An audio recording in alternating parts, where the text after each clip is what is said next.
Thank you. Yes, Sam Chase, running for Portland City Council. And I'll just share a little bit of background about me. I have spent most of my life working in the nonprofit and public service sector, building coalitions and building affordable housing and addressing poverty alleviation through affordable housing, healthcare, as the executive director for the Coalition of Community Health Clinics, and through job strategies. I led a coalition that reformed our urban renewal to stop the displacement policies that were underway and focus our efforts instead on serving the communities within those urban renewal areas. Was Nick Fish as chief of staff, and then and really did that because that was an opportunity to advance that work around poverty alleviation. And then I took that work to Metro, where I'm currently in my 8th year as Metro Councilor, and led the effort and championed the effort to get an affordable housing initiative, regional affordable housing initiative, on the ballot, the first regional initiative in the country, and to champion and win low-income transit fares.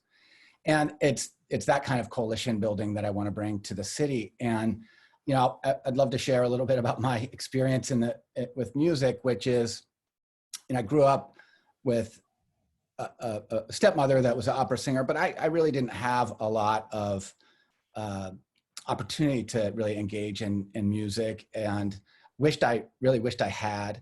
I really enjoyed music a lot as a youth, and I just want to throw this in. My first concert was Grandmaster Flash and the Furious Five, the Gap Band, and Chuck Brown and the Soul Searchers, which was an absolutely amazing experience. And I have to give Candace a shout out on the 930 Club, because I would go and watch Trouble Funk and EU there, and it was absolutely fantastic. Wow. But later in life, I more recently in the last 10 years or so, I really sort of moved away from listening over and over to the nostalgic music of the past, and really starting to spend a lot more time going to venues in Portland and exploring all our venues and just going and seeing what bands had to offer. And it's just been an incredible experience for me. I've really enjoyed it. I have been able to sort of do what I felt like I didn't get when I was young, and get my children really involved in music. One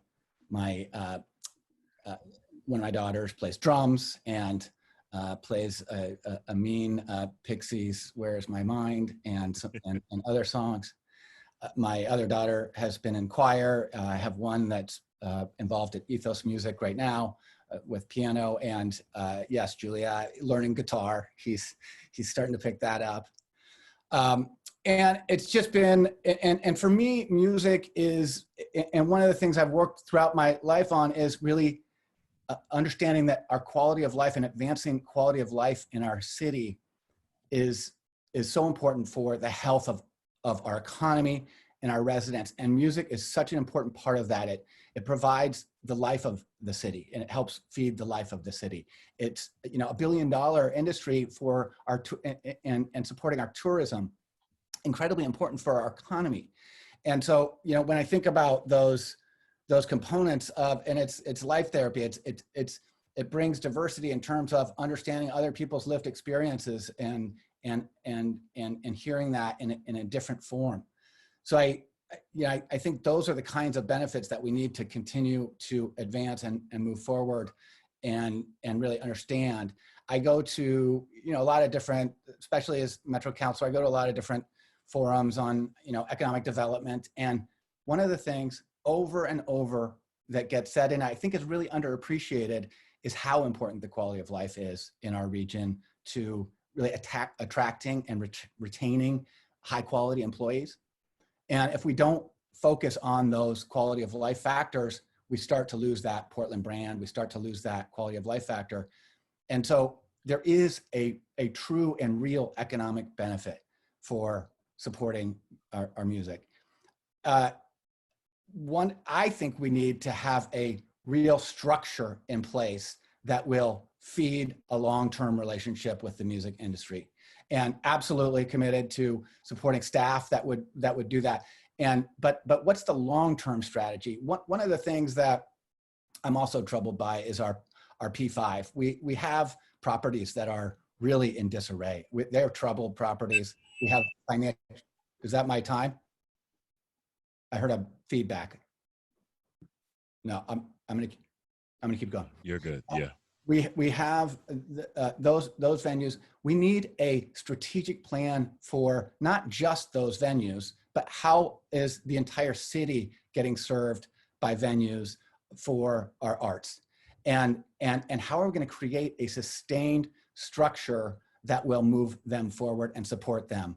That includes the financial needs that are part of our schools and our communities, and making sure people have the opportunity to engage in music, and that supports people being able to and understand where is our new economy going in terms of where do people look to engage in music and hear music, and what kinds of venues are they going to. And so we need to look at that and protect the structures that are in place and identify where do we need more structures.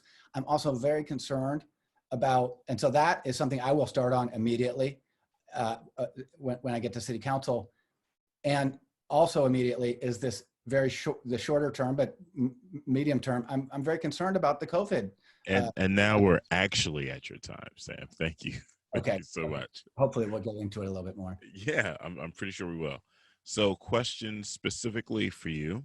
Are you aware of the history and current climate between music communities of color, the Portland Police, and City Hall? How would you address ongoing relations between the PPD and the minority communities music events? How would you work to rebuild trust between communities of color and city government?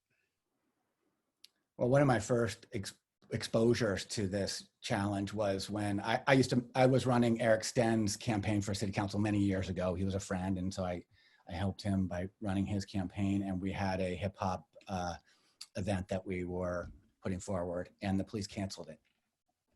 And it was kind of a shocker to me because I, in my own privilege, did not realize that was going to happen. I didn't see it coming.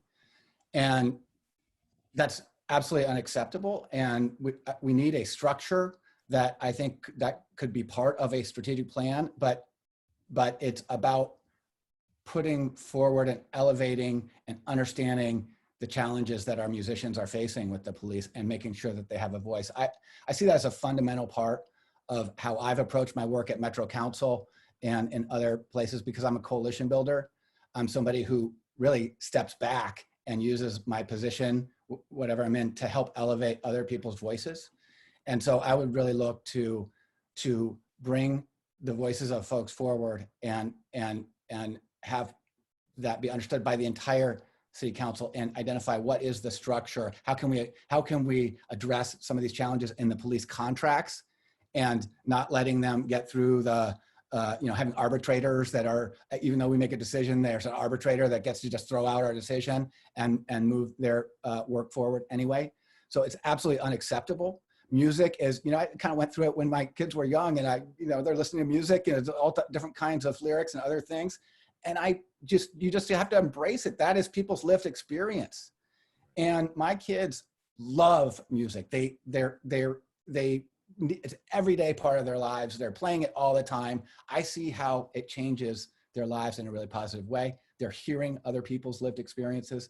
We absolutely have to get that music, all music out, and freedom of speech is absolutely critical in this area. Thank you.